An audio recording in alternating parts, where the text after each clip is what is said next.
미국엔 나스닥, 우리나라엔 코스닥이 있다면 뉴스쇼에는 뉴스닥이 있습니다. 뉴스쇼 증권시장 뉴스닥.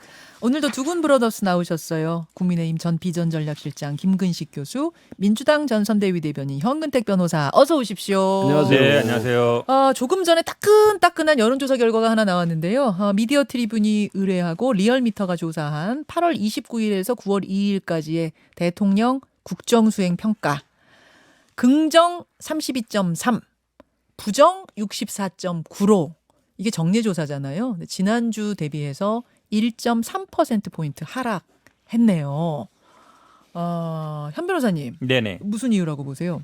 일단은 뭐 이 조사 의미가 보면 한 4주 정도 그냥 횡보를 걸었거든요. 조금씩 올라오고 맞아요, 이랬는데 맞아요. 4주 만에 하락세로 돌아섰다. 여기 가장 큰 것 같고 지금 아마 부정평가도 보니까 조금 올랐습니다. 1.6% 정도 올랐는데 1.6%. 특이한 게 보면은 보통 뭐 지금 보수층, TK 그다음에 70대 이게 어찌 보면 이제 지금 윤석열 정부를 마지막 바치고 있는 부분인데 이 세 지점에서 좀 하락했다. 이거는 이제 전체적으로 좀 추세가 변경된 게 아니냐 이렇게 볼 수 있을 것 같고 지금 인적 쇄신한다 뭐 이랬지만 사실은 그 뉴스보다는 이제 지금 이준석 대표와의 갈등이라든지 아니면 지금 뭐 인사 문제도 그 대통령실 쇄신도 보면 뭐 수석급들은 그대로 있고 하위직들만 쳐내는 게 아니냐 이런 얘기들이 있으면서 결국은 아마 윤석열 대통령이 결국은 국정을 제대로 운영 못하고 있다. 그러니까 당 여당도 지금 오합 지졸이고 이런 면들이 많이 반영된 것 같습니다. 그러니까 사실은 2, 3주 동안 아주 뭐 완만하긴 하지만 오름세였거든요. 그래서 이제 그렇죠. 바닥 쳤다 이랬는데 다시 이게 돌아가니까 김근식 교수님. 우선 이제 저 리얼미터가 이제 정례 조사인데 네. 그 30%대 전후를 지금 거의 이제 고착이 된 것 같아요. 그래서 이 국면을 빨리 좀 그 전환을 시켜서 반등을 시키는 그런 노력이 필요한데 사실 그런 노력을 지난 여름 휴가 이후에 대통령이 한 거 아닙니까? 했죠. 뭐 도어 스태핑 네, 톤도 바뀌고 인적 쇄신도 쇄신도 하고. 뭐 이런 걸 하고 당내 수습도 하고 뭐 이랬던 네. 것 같은데 그게 지금 반영이 안 됐다는 거잖아요. 몇 주째 계속 30%대 전후를 계속 유지하고 있는 뭐 1점 몇 %포인트 오락가락 하는 거야 이제 그 주간 이슈들 때문에 할 수도 있겠지만 그래서 제일 저는 안타까운 것은 저런 낮은 지지율이 고착화될까 봐 가장 어렵고 그리고 또 대통령의 노력에도 불구하고 그게 반영이 안 됐다는 것은 국민들이 볼 때 국면 전환의 그 질과 양이 국민 눈높이에 이제 못 미친다고 보는 거죠. 네. 그리고 제가 잘 생각해 보면 여론조사를 이제 매주 발표하니까 저는 흐름을 쭉 보잖아요. 항상 김건희 여사와 관련된 뭔가가 터지면 지지율에 굉장히 영향을 주는데 예. 지난주에도 뭐죠 장신구 뭐 네, 이런 네. 의혹이라든지 이런 것들이 있었기 때문에 네, 또 영향이 있는 게 아닌가. 뭐 그런 이런 생각도 좀 드네요. 이슈들도 뭐 아마 이제 좀 작용을 했을 것이고 제가 볼 때는 이게 이제 지난주에 여론조사면 그 지난주 직전 주말에 있었던 게 이제 가처분 인용이었잖아요. 그러니까 지난주 한 주 동안 가처분이 그렇겠네요. 법원에서 이게 비대위가 효력이 정지돼야 된다라고 판결을 했음에도 불구하고 지난 한 주 동안 국민의힘 쪽에서는 그럼 비대위를 새로 만들면 되지. 그래서 비대위가 무효되니까 비비대위를 또 만드는 거 아닙니까? 이런 식의 대응이 일주일 동안 지속되면서 국민들이 볼 때 좀 이건 좀 아직 당내가 정리되기에는 좀 아직도 멀지 않았느냐. 이런 식의 부정적 평가가 좀 작용한 게 아닐까. 지금 이 얘기하시는데 그 가처분 나온 게 지금 일주일밖에 안 됐어요. 그렇죠. 왜 이렇게 오래된 거 같지? 1년이 지난 일주일 것 내내 같죠. 싸우는 네. 거. 왜 싸우고 이렇게 있어요. 오래된 거 같아요? 여러분 안 그러세요? 되게 옛날 일 같지 않아요? 또 한 가지 재밌는 게 사실은 여당이 지금 이렇게 시끄러운데도요. 대통령 지지율이 항상 여당 지지율보다 미치예요.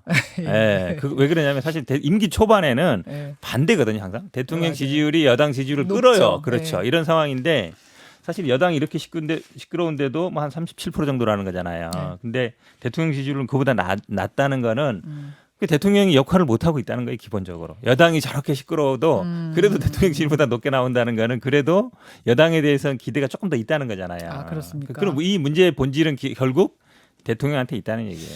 자, 아마 오늘 이 이야기들을 두 분이 키워드로 뽑아 오셨을 것 같습니다. 이 상황들을 담아 오셨을 것 같아요. 키워드를 먼저 확인하고 한 분씩 차례로 짚어보죠. 김근식 교수님. 예, 제가 가져온 키워드는 네.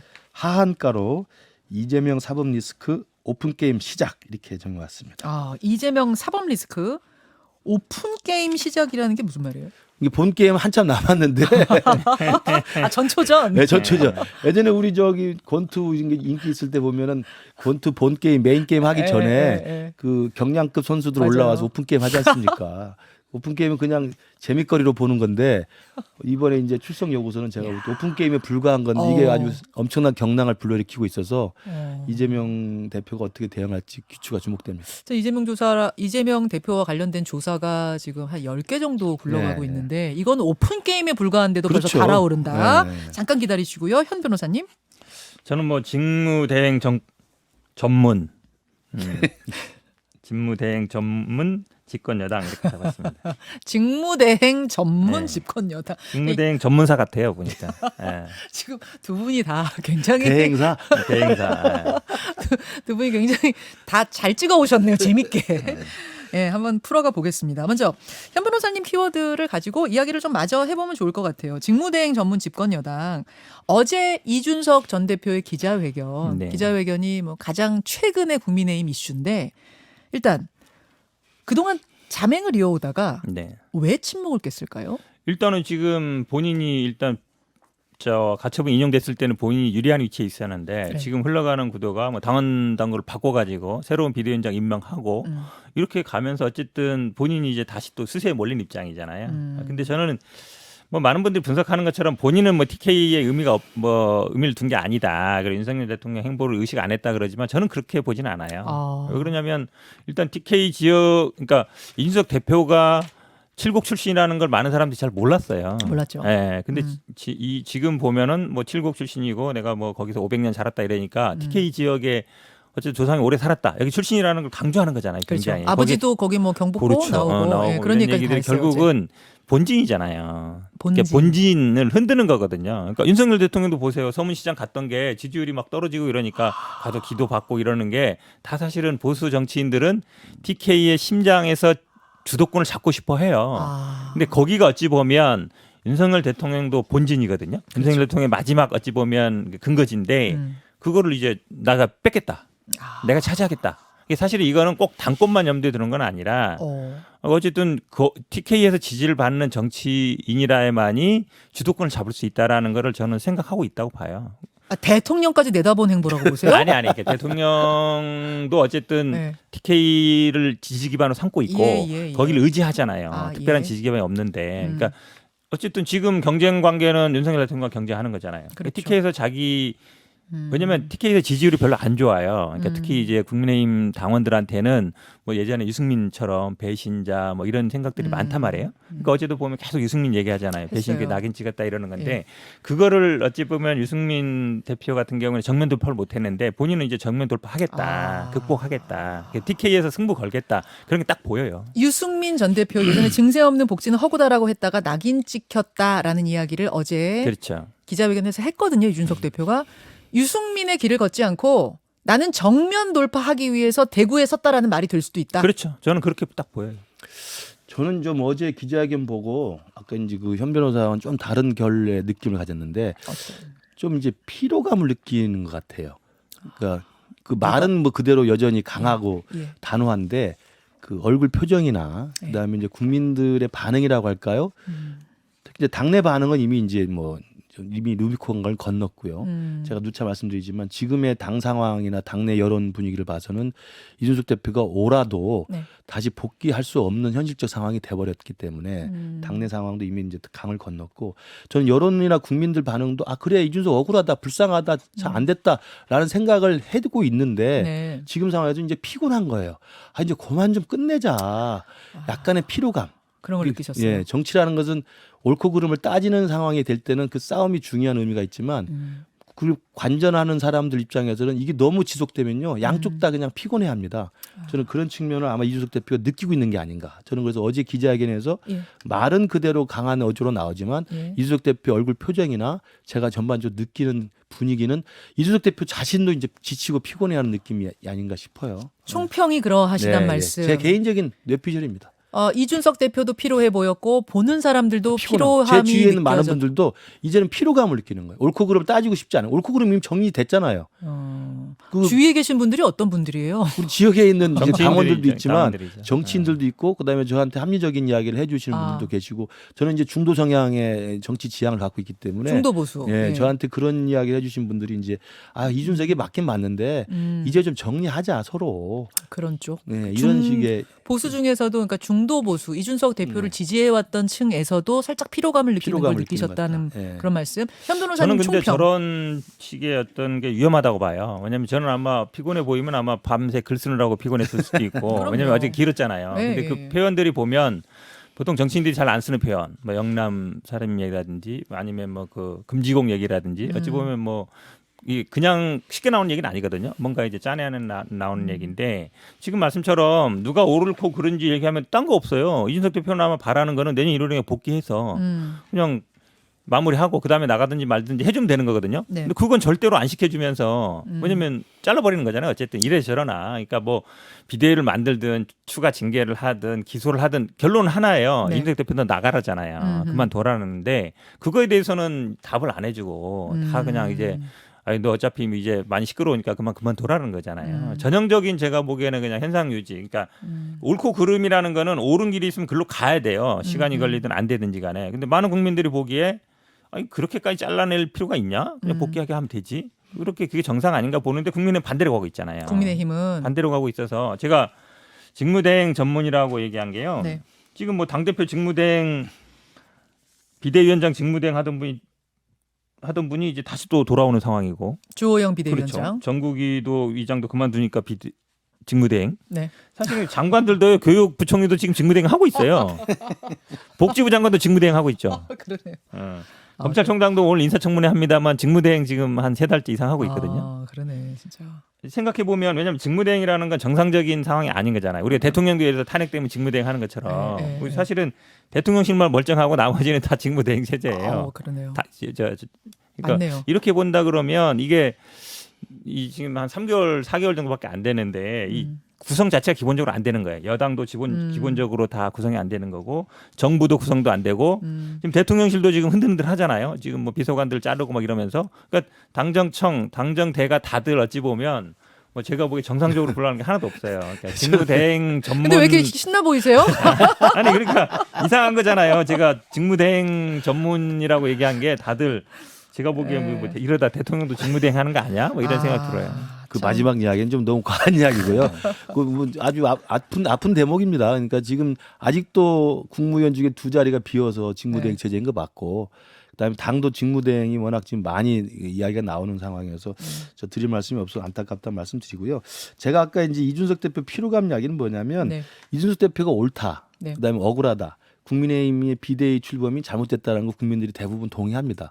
그런데 이 싸움이라는 것이 정치라는 것은 그래 억울하고 정당하기 때문에 이준석 대표가 돌아와서 빨리 상황을 정리할 수 있느냐 있으면 그 응원을 하고 이제 계속 힘을 모아줄 거예요. 네. 근데 그게 불가능하다고 생각하는 거예요, 이제. 퇴로가 다 막혀버리니까 네, 피로감을 그러니까 느낀다. 옳은데 이제는 다시 돌아와서 당대표 할 수가 없다라는 생각이 들면 사람들이 그러면 빨리 결별을 하든지 네. 아니면 서로 끝을 내자라고 이야기를 해주고 싶은 거죠. 그러면 네. 여기서 제가 질문 들어갑니다. 그 김웅 의원이 네. 국바세 국민의힘 바로 세우기 모임에 참석해가지고 마이크를 잡고 한 얘기가 있어요. 뭐라 그랬냐? 좀 세게 얘기했는데 네, 네. 우리가 당을 장악해야 한다. 이런 발언을 해서 굉장히 화제가 됐습니다. 예. 우리가 당을 장악해야 한다. 그러니까 뭔가 세력을 만들어서 다음 전당대회에 누군가를 내세운다든지 아니면 아예 신당 창당을 한다든지 뭐 이런 식으로 지금 말씀하셨잖아요. 길이 안 보이니까 지금 피로감 느끼는 거다. 지지하던 사람들도. 네, 네. 그럼 다시 이런 식으로 뭔가 길을 좀 깃발을 들고 이준석 대표가 나설 가능성은 없겠습니까? 그러니까 피로감의 대상이 윤핵관과 이준석과의 싸움이라면 윤핵관은 이미 이제 정치적인 심판을 받은 거고요. 이준석 대표도 제가 볼 때는 옳지만 이 피로감에 있음에도 불구하고 계속 이 싸움을 진흙탕으로 끌고 가고 그다음에 퇴로가 없고 출구가 없는 싸움에 네. 지지부진하고 계속 가잖아요. 예. 이번에 또 다음에 14일 날 그 법원에서 가처분 인용해 버리면 또 다시 돌고 돌아 또 비비데이로 가는 겁니다. 근데 이 싸움이 결판이 나지 않아요.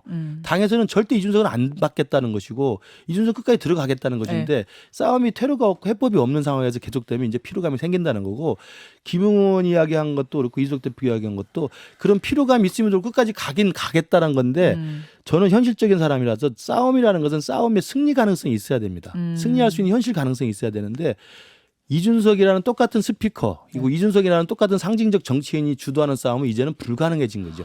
저는 그래서 이준석 대표의 노선이 옳고 이준석 대표의 주장이 옳다고 한다면 그것을 받아안는 다른 세력이 등장해야 됩니다. 스피커가 바뀌어야 돼요. 이제 세력으로 싸워야 되는 그렇죠. 그래서 단계다. 그분들이 인회관이 이제 쳐내고 예. 대통령한테도 직언하고 충언하고 쓴소리하고 대통령 제대로 끌고 가고 이준석 대표도 이제 그만하라고 하고 당내에서 이제 그런 합리적 세력들이 새로운 모습으로 등장을 해서 이분들이 당의 중심을 잡고 이분들이 내년 전당대를 하건 금년 전당대를 하면 이분들이 중심이 돼서 수도권의 여론을 확보할 수 있는 새로운 중도 개혁 보수 세력이 등장을 해야 한다고 보지. 약간 이게 스피커를 이준석 대표가 교체해줘야 계속해서는 안 된다. 되는 거죠. 그 스피커의 대안으로 누가 있을까?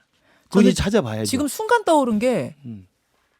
지금 저 초야에 있는 유승민 전 대표 그것도 안 됩니다. 같은 분. 예, 안 됩니다. 안 돼요? 예. 그러니까 이미 정치라는 것은 많이 알려진 사람 그리고 그 사람들한테 떠오르는 사람이 있지만 우리 당이나 국민들 여론에서 예전 사람이 다시 소환돼서 오는 건 쉽지 않아요. 예. 완전 신선한 인물이어야 된다. 그렇다고 생각합니다.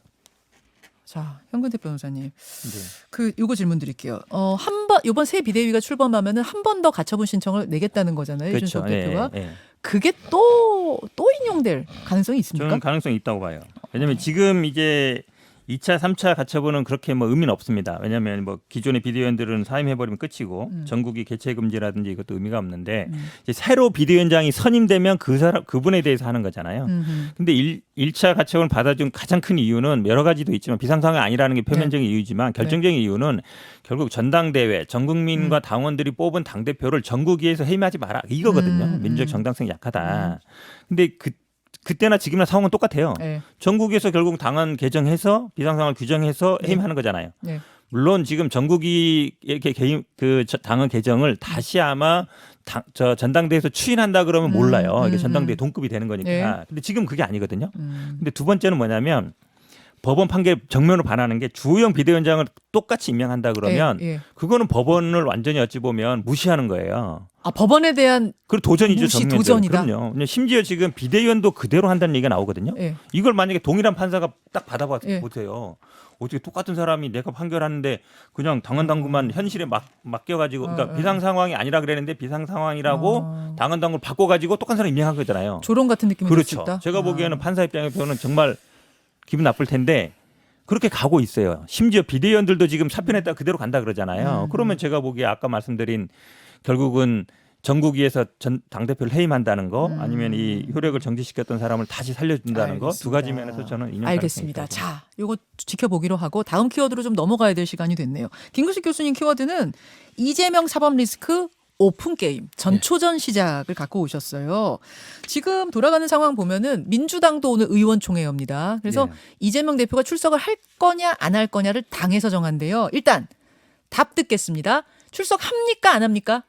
제가 이재명 대표라면 그 의회의 선택으로 출석할 거라고 봅니다. 또 그게 맞다고 생각하고요. 출석할 거라는 바람이 아니라 출석할 거라고 보세요, 진짜. 예. 자, 잠시만요. 현 변호사님 출석합니까 안 합니까? 저는 뭐 출석하는 게 의미 없다고 보기 때문에 출석할 필요 없다고 보고 개인적으로 네. 또 출석 안 할 걸로 보고 있습니다. 두 분이 완전 반대로. 자, 저는 왜냐하면 이재명 아까 제가 말씀드린 것처럼 이재명 대표한테 있는 사법 리스크가 한두 개가 아니고 이번에 나온 허위사실 공표라는 것은 어떻게 보면 이재명 대표도 이야기했지만 말꼬투리라고 이야기를 하잖아요. 그러나 어쨌든 공직선거법상에 그걸로 본인도 한번 경기도지사 시절 크게 한번 곤혹을 치렀던 건데 이게 나온 것은 사실은 오픈게임 정도밖에 안 되는 거예요. 이 뒤에 좀 수없이 많은 엄청나게 큰 것들이 남아 있는데 오픈게임조차부터 이건 정치 탄압이다. 야당 대표에 대한 탄압이다라고 이야기하면서 출석을 거부해버리면 저는 사법 시스템에 대한 제1야당 대표 정면 도전이라고 생각하기 때문에 나가서 오히려 당당하게 자신이 결백하다. 죄가 없음을 입증하는 저런 당당한 모습을 보일 거라고 생각하고요. 그리고 또 하나는 이게 야당 탄압이라고 이야기할 경우는 저는 제일 먼저 우리 현대사에서 그 정치 권력의 야당 탄압은 저는 두 가지라고 생각합니다. 하나는 DJ 때 5.18 광주민주화운동 진압한 다음에 DJ를 사형 선고를 내려서 미국으로 추방하잖아요. 그렇죠. 그다음에 그전에 79년에 김영삼 당시 신민당 총재를 국회에서 강제 제명합니다. 그래서 부마항쟁이 벌어집니다. 그러면 지금 그런 야당 탄압이고 정치 권력의 야당 대표 탄압이라고 한다면 아마 오늘부터 광화문에서 촛불 들어야 됩니다. 서초동, 광화문 당연하죠. 이런 데서 촛불이 다시 벌어질 거다. 제가 볼 때 민노총에서도 지금 이 부분을 야당 탄압이라고 동의하기 쉽지 않을걸요. 그러니까 이건 뭐냐면 79년 YS 제명 그리고 80년에 DJ 사형 선고 정도의 정치 권력의 직접적인 야당 대표에 대한 탄압이라고 한다면 국민들 들고 일어나죠. 제2의 조국 사태가 펼쳐질 것 같은 느낌이다라는 게 진중권 작가 얘기던데 그건 동의하세요? 일부 개딸들이 이제 그렇게 될 수가 있죠. 그러니까 조국 사태는 그래도 진영 대 진영이 갈려서 네. 그 조국을 지지했던 진영들은 똘똘 뭉쳤었잖아요. 예. 근데 제가 볼 때 지금 이재명 대표의 이 출석 요구에 예. 대한 이 정치 탄압 프레임은 그 개딸들 외에는 사실은 민주당 지지자들도 동의하기 쉽지 않은 거라고 생각해요. 그렇게 보세요. 네. 현 변호사님? 저는 뭐 이 부분을 과연 소환 조사할 만한 내용인가가 중요하죠. 지금 핵심적인 게 두 가지잖아요. 하나는 뭐 특정인을 모른다고 했다는 거. 두 번째는 김문기 씨. 뭐 협박을 받았다는 거. 국토부로부터. 근데 이제 알고 우리가 이제 이 허위사실 공표에서 가장 중요한 건 사실적시거든요. 네. 사실적시라는 건 기본적으로 뭐 증거에 의해서 입증이 되거나 아니면 사람에 따라 판단이 달라지면 안 되는 거예요. 그러니까 학력, 경력, 뭐 재산, 전과 이런 건 딱 서류로 증명이 되잖아요. 이런 건 사실적시로 봅니다. 근데 사실적시인지 의견 표명인지 불분명할 때는 의견 표명으로 봐요. 왜냐하면 무죄 추정 원칙상 피고인한테 유리하게 해석해야 된단 말이죠. 근데 이런 거 안다 모른다 이건 사람에 따라 달라요. 여행 갔다고 다 사람 아는 게 아니거든요. 네. 그걸 어떻게 입증하겠어요? 사진으로 사진 찍겠다고 다 알아요? 그렇지 않거든요. 특히 정치인들은 그렇습니다. 그 다음에 협박을 이걸 마치 뭐 저 사실적시라 얘기하는데 김기현 의원이 어제 뭐라 그랬는지 알아요? 뭐라고? 이 정치 탄압 우는 협박하는 것은 조폭영화에 나올 법한 장면이다. 네. 협박이라 그랬어요. 이것도 그러면 사실적시예요? 허위 사실이에요? 그러니까 이런 거는 그냥 비유적 표현인 거예요. 내가 비유적인 압박을 표현이다. 받았다. 개인적 의견 표명하지 이걸 가지고 뭐 허위 사실이라고 얘기하는 건 제가 보기에 이해가 안 가고. 그리고 정치인 대 정치인이 아니라 이건 지금 국토부와 정치인이기 그렇긴 한데 지사기 때문에 뭐 그렇긴 하지만 사실은 그때 보세요. 그러면 그때 막 돈다발 허위로 올린 사람도 물론 뭐 면책 특권이 있습니다만 그분들도 그냥 넘어갔잖아요. 그래서 그리고 이런 약간 아주 명시적이지 않은 경우에는 대부분 서면 조사를 합니다. 저도 뭐 서면 조사 많이 받아봤는데 서면 조사 해도 되는 일이에요. 서면 조사 냈다 그랬잖아요. 그리고 일각에서는 지금 이거를 뭐 서울중앙지검, 뭐 수원지검, 성남지검 이걸 한 군데 모아지니까 예우하는 거다인데 그거 자체도 틀린 말이에요. 왜 그러냐면 원래 주소지가 성남이면 성남에서 다 하는 게 맞아요. 선거법 사건은 그렇게 합니다. 자기 주소지에 다 가요. 하나 둥그레 다 몰아주거든요. 이걸 우리 다른 데서 수사하는 것 자체가 문제예요. 만약 인천으로 갔으면 인천으로 가는 것이고. 그러니까 배려가 아니다. 그럼요. 말이 안 되는 거죠. 그러니까 김건희 여사 같은 경우도 보면은 지금 뭐 주가 조작에 대해서는 소환도 안 하잖아요. 마치 뭐 이렇게 뭐 저 공소시효 얼마 앞두니까 이렇게 얘기하는데 지금 허위 학력 경력 문제나 여기 주가 조작 문제나 다 공소시효에 걸려 있어요. 그럼 소환 안 하잖아요. 자, 이런 데서 보면은 지금 말이 안 되는 거죠. 시간 30초밖에 안 남았는데 이것도 짧게 단답형으로 듣고 마무리 짓겠습니다. 김건희 특검법 당론으로 갑니까 안 갑니까 현 변호사님? 저는 뭐 갈 가능성이 높아졌다 이제는 봅니다. 김근식 교수님 갑니까 안 갑니까? 현실적으로 어떨 것 같아요? 그 조홍천 의원이 말한 것처럼 가게 되면 민주당 스스로 핵폭탄 안고 들어가는 겁니다. 알겠습니다. 근데 갈 것 같습니까? 가지 못할 거예요. 못 갈 거. 오늘 두 분이 완전히 지금 전망이 엇갈리고 있는데요. 두고 보겠습니다. 여기까지 말씀 듣죠. 고맙습니다. 네. 고맙습니다. 김현정의 뉴스쇼는 시청자 여러분의 참여를 기다립니다. 구독과 좋아요, 댓글 잊지 않으셨죠? 알림 설정을 해두시면 평일 아침 7시 20분 실시간 라이브도 참여하실 수 있습니다.